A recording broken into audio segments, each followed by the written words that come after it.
ಎಲ್ರಿಗೂ ನಮಸ್ಕಾರ. Lot of people want to do CSP, ASP, SMS, CHST, top certifications by BCSP. But a lot of times people have the question is from where we can start. You want to do a certification, that's a different thing. But from like what are the initial steps that you need to do if you want to get that particular certification? So in this video, I'm going to explain you each and everything. If you want to achieve any certification of BCSP, it may be CSP, ASP, SMS, CHST, OHST, STSC, STS or CIT, any certification, then what are the steps that you need to follow that is recommended by BCSP? So everything I will cover about these steps. I'll explain you each and everything comprehensively. But if you are visiting to our channel first time, kindly subscribe it, because these type of videos about safety, fire protection and industrial hygiene you will be getting in the near future. So without wasting any single second, let's start this amazing video. Alright, before understanding this particular video guys, you need to understand that it may be any certification which is offered by BCSP, but the process is gonna be same. Basically, for this particular certification process, I'll just explain you just a minute. For this certification process, BCSP have divided these particular steps into the 7 major steps. Okay, it means if you follow these particular 7 steps, then you can easily get BCSP certification. It may be any certification. Doesn't means that these particular 7 steps are only applicable to CSP or ASP. It may be any certification by BCSP. Okay.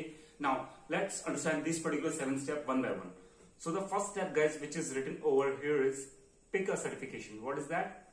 Pick a certification. It means, as I told you initially, guys, CSP, SMS, ASP, like lot of certifications are there.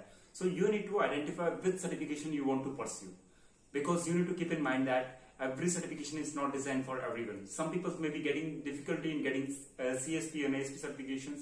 They may go for STSC, CHST, SMS, STS certifications. So there is a lot of variety available. So you need to first of all pick actually which certification is suitable for you, which one you want to pursue. Once you have decided that, come to the second step. That is your determine eligibility. So generally guys, what happens now? I'll explain you. Generally what happens, if you want to do any sort of BCSP certification, there are 2 types of eligibility is there. How many? 2 types of eligibility. You can see here, education as well as work experience. It means first of all you should have academic eligibility requirement, and after that work experience. Academic means it will depend upon the qualification, and work experience may also depend upon your particular certification. Okay, so once you fulfill the education as well as particular experience criteria, then you can jump to the third step, that is called submit application online. It means you need to submit the application that to BCSP that I am interested in this particular certification, I want to do that. There you will fill all your details and submit that. There will be a separate fees available for that also. Already I have explained you this fees. Okay, alright, now you have submitted the application. What about the next steps? So for the next step, you need to purchase the exam. What is that? Purchase the exam by paying a particular fees. Now already I have covered how much fees you need to pay in multiple videos.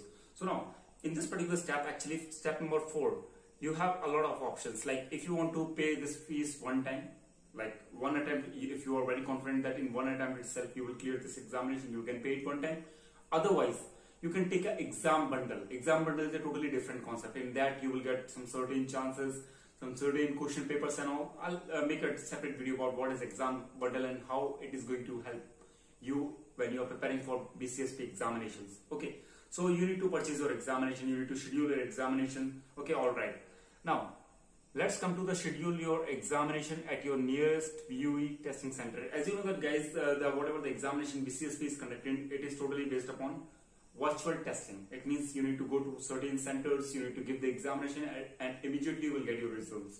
Okay, so you need to schedule your examination. Once you are confident that you have studied all the material of BCSP, now you have good knowledge over the BCSP concepts, now you have covered all the examination blueprint of BCSP concept, then you can schedule your examination. Doesn't mean that today you have filled the application and no, tomorrow I will go and crack the examination. So it is not like that. First of all, prepare by your own, get the tuition classes and make yourself confident about this particular examination, then you can schedule it. Alright. After that, sit your examination, means pass the exam during the 1-year eligibility period. So when you have purchased this exam, you will be getting a 1-year eligibility period. It means throughout this 1 year, you can take the examination at any time. Okay, it is only for 1 year and you can extend it by paying some certain fees. Okay, so you need to sit for the examination. If you clear the examination, hats off to you. If you are not cleared, try for the next chance, because ultimately you will pass it in the next time. Okay, all right.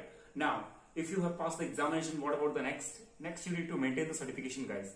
What is that? Maintenance of the certification. Because as I told you, if you are holding any certification, then you need to maintain that. It doesn't mean that simply you got the certification, now it's mine for forever. No.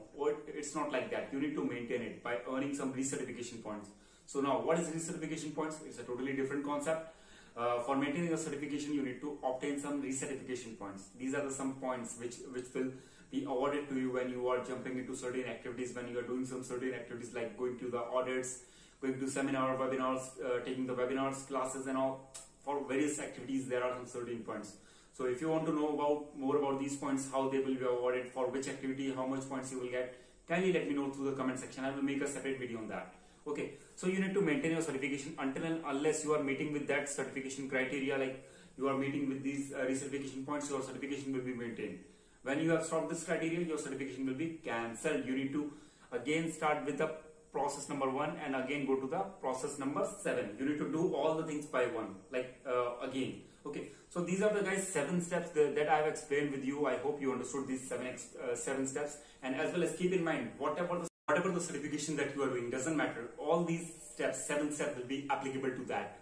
Okay, so don't worry about that. Now I hope you got an understanding how to start preparing for BCSP certification. What are the things that you need to follow? So guys, this was the end of this video. I hope you like this video. If you like this video, press the like button, subscribe to HS Academy, because these type of videos you will be getting in the near future.